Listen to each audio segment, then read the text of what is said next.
How's it going, guys? Today we're going to be taking a look at my dividend portfolio and the current status. So, over on the right here, you can see a screenshot that I've taken from my Fidelity account view. Just so you guys know, the percentages next to them are the percentage allocations. Not to be confused with like percentage gain.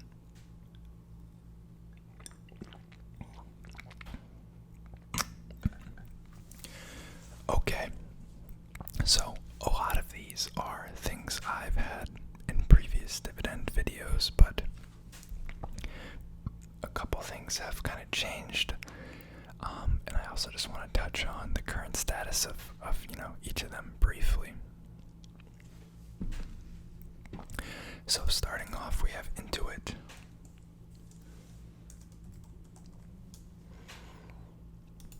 And I kind of have my keyboard off to the side here, so forgive me if I'm a little slow typing stuff in.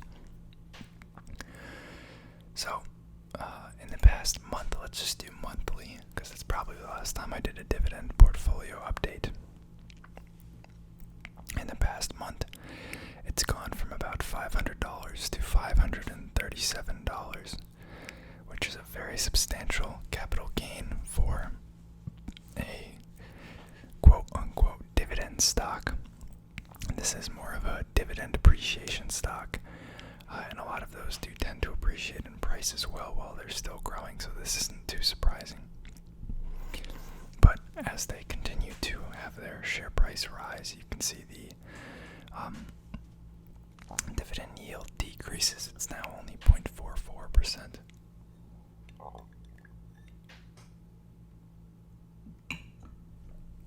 Now, to get the true yield per se for my shares, you would have to find the yield on cost, which would be somewhat higher than that because I purchased this a while back, or started purchasing it. So, overall, this has done exceptionally well. I think it's kind of to be expected following tax season. It's typically their strongest part of the year. So I'm curious to see how the rest of the year plays out. Now next up, this shouldn't really count. It just happens to be in this account in my Fidelity. But I have some of my shares of VTI, which is just a Vanguard Total Indexed Fund.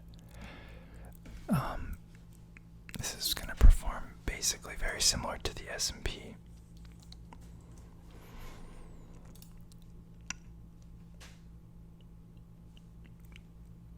Which has done kind of meh in the past month. And you'll see when I pull this up, the charts look extremely similar. Yeah. So this isn't a really true dividend play. The yield's not that great. Dividend growth is rather low because it's including a lot of companies that either don't pay dividends or, might not be growing at a fast rate. Next up, we have IIPR, which is Innovative Industrial Properties. This is the marijuana REIT. This has actually been doing very solid. This month ago, it was at $200, and now it's at $217. Very nice appreciation. Again, this one has a decent yield, actually. So, these don't tend to grow as much. But this has had a very impressive growth pattern since I picked it up, I think in the beginning of June here. I want to say my cost basis is about $189. So about there it looks like. This one I think will be very interesting going forward. I'm a little worried about what could potentially happen if weed is legalized federally, because these guys kind of play off the inability of marijuana companies to get normal financing from banks and other lenders, and that's why they're able to generate such large profit margins. I'm not sure if those are going to increase or disappear completely and fall apart if it becomes federally legalized. But I think that's, I don't think that's something that's going to happen in the next 12 months. So not really worried about it at the moment. Then we have Prologis.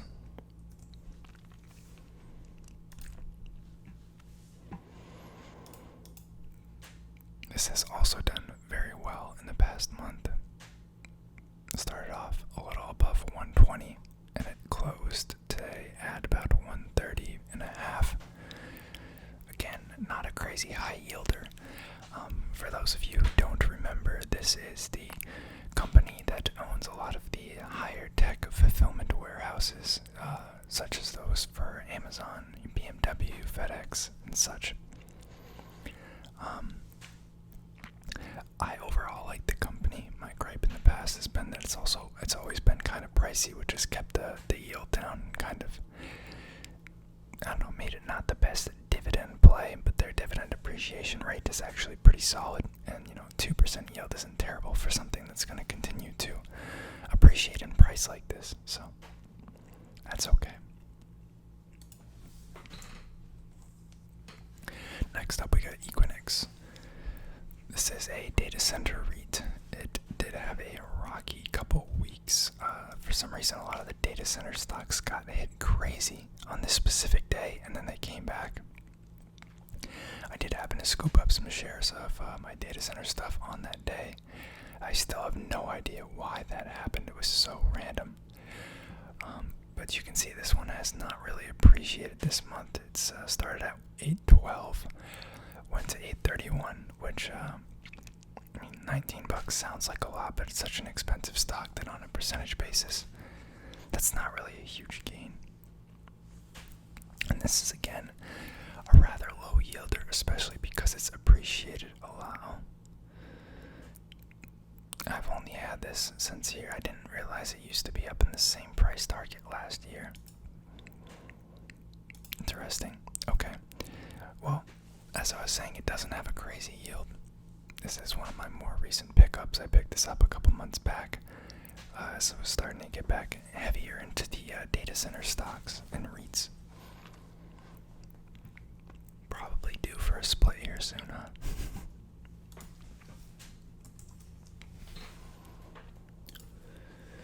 Next up, we have American Tower. And a quick note, you guys can kind of see here that I try to keep the percentages somewhat equal, aside from VTI and my cash balance, which is this thing at the bottom. I try to keep them all roughly equivalent. And I forgot to mention at the beginning of the video, the typical disclaimer, but none of this is financial advice. Do your own research. Consult a professional if needed before investing. This is all for fun and take it as a grain of salt. American Tower is a cell tower REIT. I can compare this to Crown Castle International. Again, a low yielder, a little expensive, but they have the price appreciation on their side. So we can see in the past month, started at 273, now it's at 282. Not crazy growth, but longer term, you definitely have appreciation on your side in their dividend. I will note all of these companies have a very solid dividend appreciation rate. I think there's only 2 or 3 that have a sub 5% aggregate compound growth rate on their dividend for the past 5 years.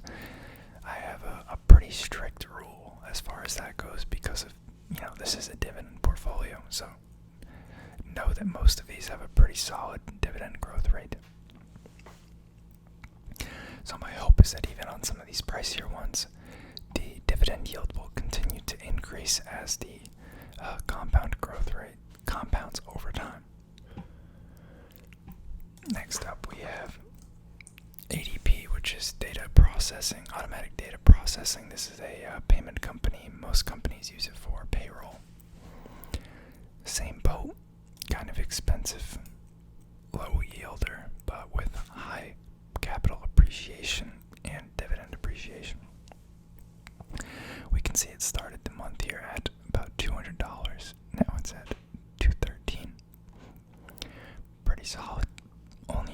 4.75% yielder currently, though.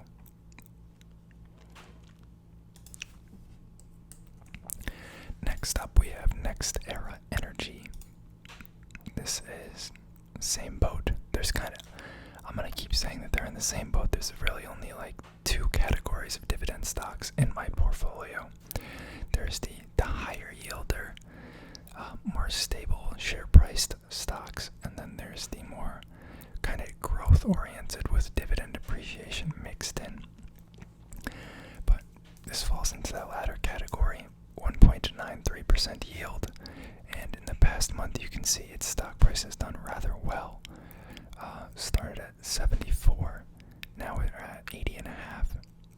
This is a green energy company, and they also provide electricity to some areas of the U.S.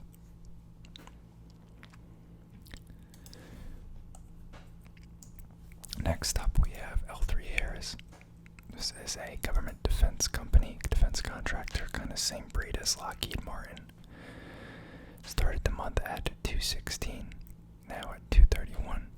Same story. Lower yield, high appreciation, high share price appreciation. I got into most of these value stocks starting back in January. I kind of sensed that we were leveling off a little bit on the growth side of things. That may not have happened as much as I expected, but value has done extremely well. If you look at most of the stocks in this group here, a lot of them are up anywhere from 15 to 30 or 40% since January, which is awesome. We love that. Next up, Iron Mountain. This is another kind of data center REIT, but also they do paper record and data destruction. They're trying to grow their data center segment currently because that's where the future seems to be going. Paper records is not going to be a long-term business model, as they now know. They have a pretty decent yield, partially because the valuation is slightly lower due to concerns about their heavy reliance on paper records as part of their business. I have a lot of faith in their ability to transition, and I've actually been buying this one for a long time, since it was in the 20s, 25s. So this one is probably the biggest gainer in my portfolio. It was kind of crazy back here. It had like an 11% yield or something. Since then, people have kind of come to their senses, and it's popped a lot more, so it's not quite the same deal that it once was, but an interesting stock nonetheless. Now, Store Capital, one of Warren Buffett's newest additions. 4% yielder, started the month at $35.42 and ended at $36.76, so rather flat. You could compare this to Realty Income Trust or Agree Realty. Focuses on retail storefronts and triple net leases. The store in particular tends to focus on well-known tenants, but not as big box as a lot of the ones that Realty Income focuses on. So where Realty Income may go with a Walmart or a Dick's Sporting Goods, Store Capital will focus on, a Bass Pro Shop, something that's recognizable, but they don't have quite the same negotiating power. And that's kind of how they differentiate themselves as a company. Then on that same note, we have Realty Income Corporation. Again, triple net lease retail real estate investment trust. In the past month, it's gone from 67.5 to about 71. Not a huge appreciation, 4% yield. This company tends to be a lot stabler.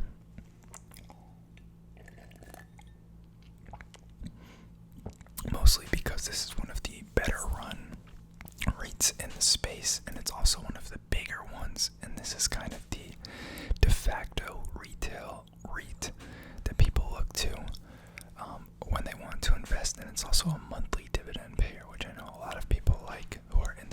space, even though technically doesn't change the amount of money that you get paid out. Now we have Digital Realty Trust. This is again going to be a data center REIT.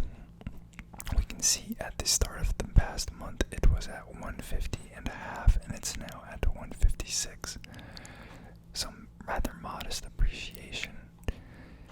Slightly higher yield than some of the other ones that we've looked at, but still not crazy. But again, I really like the data center space, so you'll see I have quite a few holdings in that space in my portfolio. Next up, we have Visa, and I'll also discuss MasterCard while we're on this topic, because they're basically the same thing in my opinion. Oddly enough, basically almost exactly flat in the past month. These haven't really been doing too much. Typically, these would be the type that would have the most price appreciation or price movement, since the yield is so small, and they're definitely considered more growth stocks. But I really like their business models long term. I think they have a very large moat, and their profit margins are insane. We're talking about 45-50% profit margins. Definitely a business I want to be involved in as we move to online payment becoming larger and larger. Now we have Cyrus One Incorporated, ticker symbol CONE. This is yet another data center REIT. You guessed it. Started the month at about $71.62. Now we're at 75. Rather modest move. You can see again here this weird spot where all the data center REITs died. It has since come back. 2.77% yield, so nothing crazy, but not too shabby. AbbVie.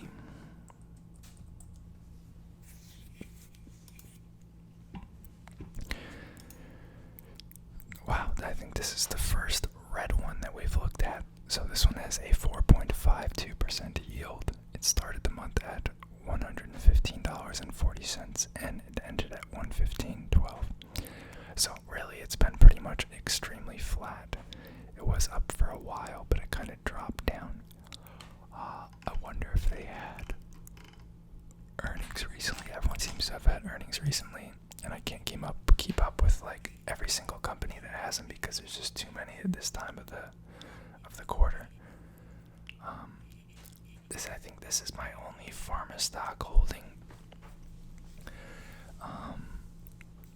Yeah, I mean they grow their dividend a solid amount, predictable cash flows, decent portfolio of drugs, somewhat well managed. Nothing too crazy to say about this one. Medtronics, this is definitely more in the growth realm. Now they focus on medical devices. You can see in the past month they started at 126, now at 128.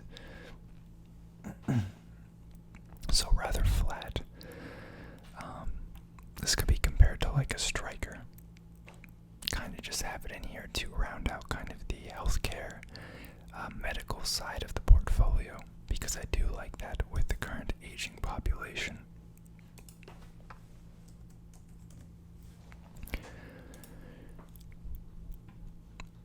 Next up we have Main Street Capital. So this one's slightly different. It is kind of in that REIT class, but it's technically a BDC. So think of a REIT, but instead of real estate, it operates around kind of lending to medium-sized businesses. So we're talking about businesses that, I forget the exact ranges. It's like below 10 million in valuation, but above 2 million. So there's kind of like a sweet spot in the middle that they target. This is probably one of the riskier REITs that I'm in right now, as is kind of given away by the higher yield and lower PE that it's trading at. as I've mentioned before to you guys, for REITs. But it's definitely riskier given the current inflationary and interest rate climates. But this is one that I've held for a really long time. This is actually one that I bought pre-COVID. I bought it in the $40 to $45 range, and when COVID happened, I literally got slapped in the face so hard. You can see it came all the way down here. This doesn't even show it. It actually went down to like $13-15. Now, luckily, I didn't panic sell, and I had enough brains to load up on shares. And I had enough shares that by the time it got back up to about $30, I had broken even. And now we're sitting pretty again because it's kind of returned to its original levels. But that's probably the largest significant loss that I took during COVID was this stock, and that's because it is so risky with lending to these small to medium-sized businesses that don't have the same staying power as a lot of the larger companies that get lent to.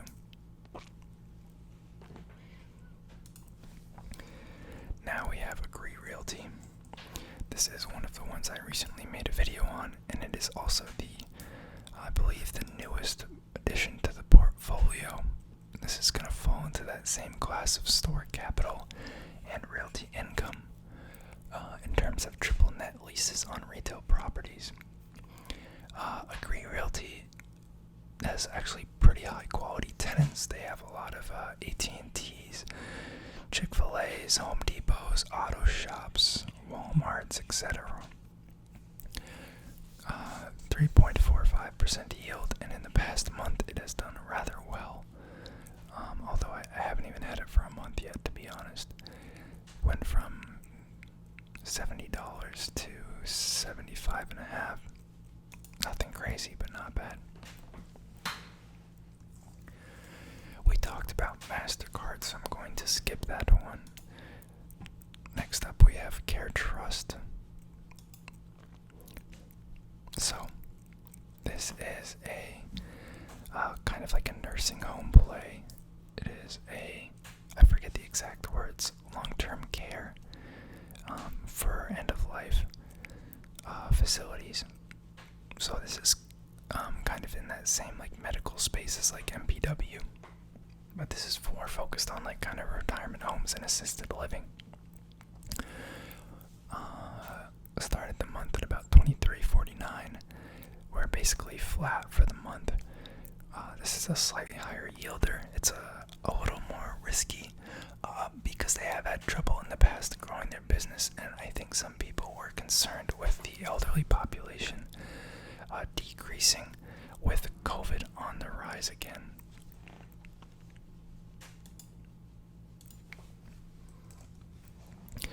Next up, JP Morgan Chase. This is actually the only finance company that I own. You can see it's basically flat on the month. It is a 2.35% yield. I'm honestly not too excited about the finance space, partially because I feel like it's not one that I understand that greatly. And I'm not a fan of investing in things that I don't really grasp well or know the climate of. But I felt I needed a little bit of exposure to it. JP Morgan is probably one of the better run ones and more stable and profitable ones. But there are other ones out there, and I would not be the go-to person for finance stocks. So I'm not going to pretend that I am. Next up we have Unilever, which is a consumer goods company. This one had a very rough time. It had earnings that were not accepted well, mostly surrounding the increased cost of materials because of both inflation and then the supply shortages and labor shortages. So we're currently sitting at a 3.52% yield. We're down about $1.90 a share since last month. So not awful, but again, probably the worst one we've seen so far.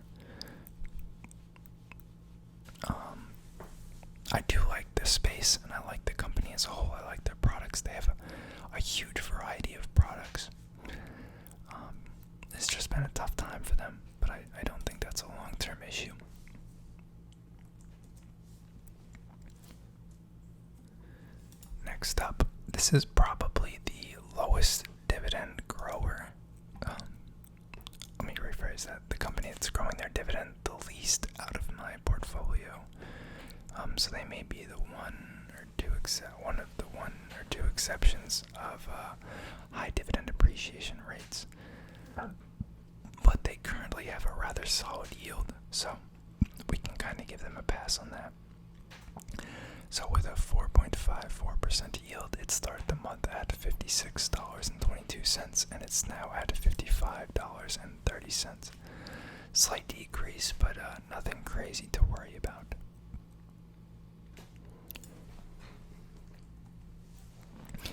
Next up, this is another one that I've held for a very long time, since last June about. A lot of my shares were acquired in the $15 to $16 range, so I have a rather large cushion on this one. And I have made a video on this a while back. But Medical Properties Trust is a hospital REIT. They own almost entirely acute and critical care hospitals. So no doctor's offices or like pediatric offices. It's almost completely hospitals. They do have some slight like psychological hospitals. I'm blanking on the term right now. I don't know. And those I don't know if I'd consider like acute care hospitals. But that's not a huge portion of their business. And a lot of these hospitals, even if they aren't booked out, they're gonna always be able to pay their lease because a lot of it's backed by the major insurance players and the government. And hospitals isn't something we can really go without, especially during COVID. Now, they have had some issues growing their portfolio and growing their dividend, which is why the yield is slightly higher, and the valuation is not as high. So this one is currently a 5.6% dividend yield, but that dividend yield is high enough and my cost basis is low enough that I'm okay with the reduced growth, so to speak.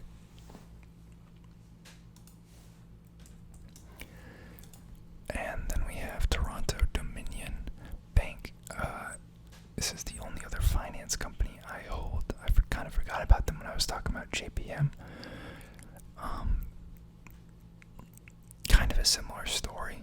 I just wanted to get some more exposure to the finance space, and a lot of them tend to trade at a more attractive and conservative valuations with decent dividends. I know the growth isn't always as favorable. But yeah, not going to pretend I know a ton about the bank stocks. And then I just have about 6.4% of my portfolio currently in cash. That's just me kind of waiting for a decent buy opportunity this week. I haven't been holding a crazy amount of cash in this account. I do have some in other accounts where I have more riskier stuff. Or, I'm just planning to kind of load in when things come back to more attractive valuations, but a lot of these are still posing decent plays to me. And I'm not one to try and time the market per se, so I've just been continually buying in each week. Hopefully you guys enjoyed the video. Let me know what you think of these stocks. If there's any videos you want me to make in the future, feel free to drop a comment. I will respond. And have a good rest of your night/day/evening.